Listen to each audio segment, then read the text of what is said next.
Las formas del mundo anímico y las del mundo espiritual no pueden ser objeto de observación sensorial externa. Los objetos de esa percepción sensorial habría que añadirlos a los dos mundos descritos, formando con ellos un tercero. También durante su existencia corporal, el hombre vive simultáneamente en los tres mundos.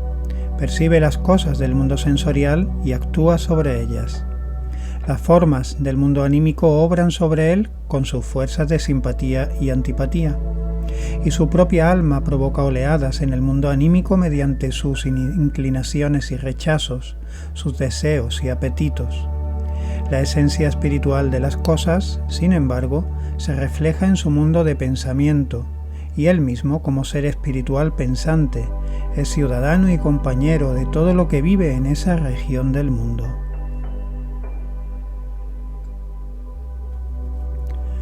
Ello evidencia que el mundo sensible no es más que una parte de lo que rodea al hombre. Esa porción se destaca del entorno general con una cierta independencia porque pueden percibirla los sentidos, que no tienen en cuenta lo anímico y lo espiritual, y que también forman parte de ese mundo circundante. Igual que un trozo de hielo que flota sobre el agua está hecho de la sustancia del agua que lo envuelve, aunque se destaque de ella por sus peculiares propiedades, del mismo modo las cosas sensoriales son sustancias de los mundos anímico y espiritual que las envuelven, y sobresalen de ellos a causa de ciertas propiedades que las hacen sensorialmente perceptibles. Hablando de modo más o menos figurado, podría decirse que son formas espirituales y anímicas condensadas, y esa condensación provoca que los sentidos puedan llegar a conocerlas. De hecho, de la misma manera que el hielo no es más que una forma de existencia del agua, las cosas de los sentidos no son más que una forma de existencia de los seres anímicos y espirituales. Si se comprende eso, también se entenderá que igual que lo hace el agua con el hielo, el mundo espiritual pueda convertirse en mundo anímico y éste en mundo de los sentidos.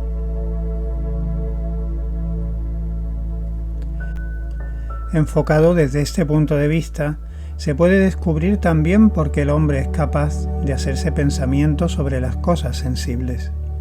Pues existe una pregunta que todo pensador debería de hacerse, es decir, ¿cómo se relaciona el pensamiento que el hombre se hace sobre una piedra con la piedra misma? A quienes profundizan en la naturaleza exterior, esa pregunta emerge con plena claridad ante el ojo espiritual y sienten la consonancia del mundo del pensamiento humano con la estructura y ordenación de la naturaleza. Muy bellamente se expresa el gran astrónomo Kepler sobre esa armonía. Es cierto que la vocación divina que llama a los hombres a estudiar astronomía está escrita en el mundo no en palabras y sílabas, sino en su esencia, gracias a que los conceptos y sentidos humanos están en conformidad con el concatenamiento de los cuerpos y los estados celestes. Tan solo el hecho de que los objetos del mundo sensible no sean otra cosa que entidades espirituales condensadas permite al hombre que se eleva por sus pensamientos a esas entidades el comprender las cosas con su pensar. Las cosas sensoriales tienen su origen en el mundo del espíritu, si bien son otra forma de entes espirituales, y cuando el hombre se hace pensamientos sobre las cosas, lo único que hace su interioridad es apartarse de la forma sensible y dirigirse hacia los arquetipos espirituales de esos objetos. Comprender una cosa con el pensamiento es un proceso comparable al que se efectúa cuando un cuerpo sólido se derrite primero en el fuego para que el químico pueda investigarlo entonces en su forma fluida. En las diversas regiones del mundo del espíritu se pueden hallar los arquetipos espirituales del mundo sensible. En la quinta, sexta y séptima regiones volvemos a hallar esos arquetipos como puntos germinales vivientes, mientras que en las 4 regiones inferiores esos gérmenes se configuran en formas espirituales. El espíritu del hombre, percibe en un vago reflejo esas formas espirituales cuando con su pensar quiere comprender las cosas sensoriales. Quien aspire a la comprensión espiritual de su mundo circundante se preguntará cómo se han condensado esas formas convirtiéndose en mundo sensible.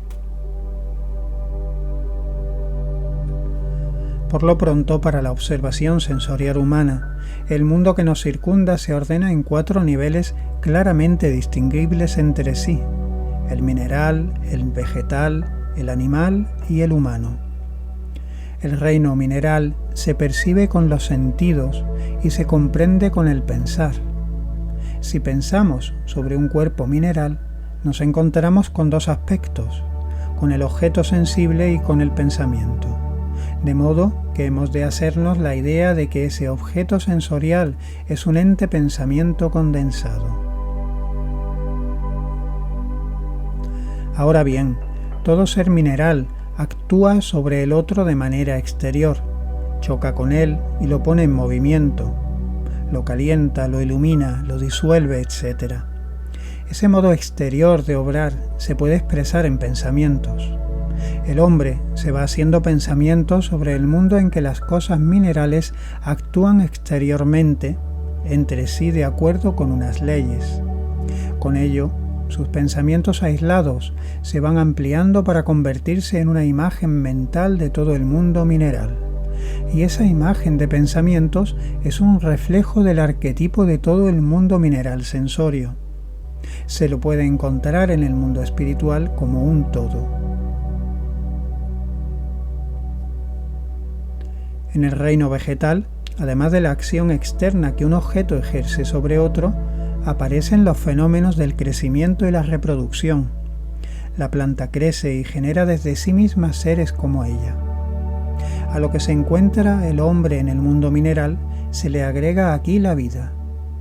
La simple reflexión sobre ese hecho nos da aquí una visión esclarecedora. La planta posee implícito el poder de darse a sí misma su propia forma viviente y de reproducirla en un ser de su mismo tipo. A medio camino entre las sustancias minerales amorfas, como las que se nos presentan en los gases, fluidos, etc., y la forma viva del mundo vegetal, existen las formas de los cristales. En ellos tenemos la transición del mundo mineral sin forma a la facultad formativa viviente del reino vegetal.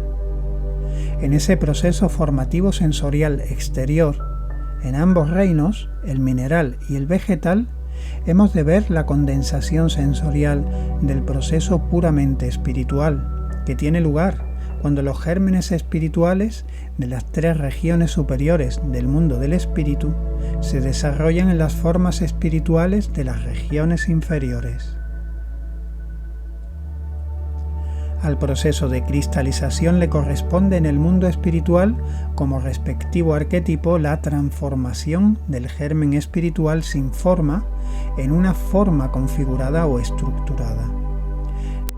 Al proceso de cristalización le corresponde en el mundo espiritual, como respectivo arquetipo, la transformación del germen espiritual sin forma en una forma configurada o estructurada. Si esa transición se condensa de tal modo que los sentidos pueden percibirla en sus resultados, se muestra entonces en el mundo sensible como el proceso de cristalización mineral. Ahora bien, también en la vida vegetal existe un germen espiritual con forma, pero en este caso, el ser ya configurado posee además la capacidad formativa viviente. En el cristal, el germen espiritual ha perdido la capacidad configuradora durante su proceso de formación. La ha agotado en la forma construida. La planta tiene forma y además posee todavía la capacidad característica de los gérmenes espirituales de las regiones superiores del mundo del espíritu que se ha conservado en la vida vegetal. La planta es, pues, forma como el cristal, pero también fuerza formativa. Al margen de la forma que los seres primordiales han adoptado en la estructura vegetal, hay otra forma que actúa sobre ella y que lleva el sello de los seres espirituales de las regiones supremas. Mas en la planta solo es perceptible con los sentidos lo que se agota en la forma acabada. Las entidades formadoras que dotan de vida a esa estructura existen en el reino vegetal de un modo no perceptible a los sentidos. El ojo sensorial ve la pequeña azucena de hoy y la que ha crecido al cabo de un tiempo, mas ese ojo no ve la fuerza formativa que hace surgir de esta a aquella. Esa entidad de fuerza formativa es aquello que teje de modo sensorialmente invisible en el mundo vegetal. Los gérmenes espirituales han descendido un grado para obrar en el reino de las formas. En la ciencia espiritual se puede hablar de reinos elementales. Si las formas primordiales, que todavía no tienen configuración, las llamamos primer reino elemental, habremos de decir que los entes fuerzas sensoriales invisibles, que actúan como artífices del crecimiento vegetal, pertenecen al segundo reino elemental. En el mundo animal, a las facultades de crecimiento y propagación hay que añadir la sensación y el instinto, que son manifestaciones del mundo anímico. Todo ser dotado de ellos pertenece a dicho mundo, recibe impresiones de él y a su vez ejerce su influencia sobre ese mundo. La sensación, todo impulso que surge de un ser animal emerge de los trasfondos de su alma animal. La forma es más permanente que la sensación o el impulso. Podría decirse que la relación de la vida de las sensaciones con la forma viva más duradera es parecida a la relación que mantiene la forma vegetal en metamorfosis con la forma rígida del cristal. La planta, en cierto sentido, se agota en la fuerza morfogenética. Durante su vida va adquiriendo nuevas formas. Primero echa raíces, luego despliega las estructuras florales, sigue luego con las flores, etc. El animal se encierra en sí mismo en una forma completa y dentro de ella desarrolla la voluble vida de la sensación y del impulso, y esa vida tiene su existencia en el mundo anímico. Y así, como la planta es ese ser perceptible que crece y se reproduce, el animal es un ser que desarrolla sus instintos. Para el animal, estos instintos son el aspecto amorfo que se desarrolla cada vez en nuevas formas. En último término, los instintos son expresión de procesos arquetípicos que tienen lugar en las regiones superiores del mundo del espíritu, pero que obran en el mundo anímico.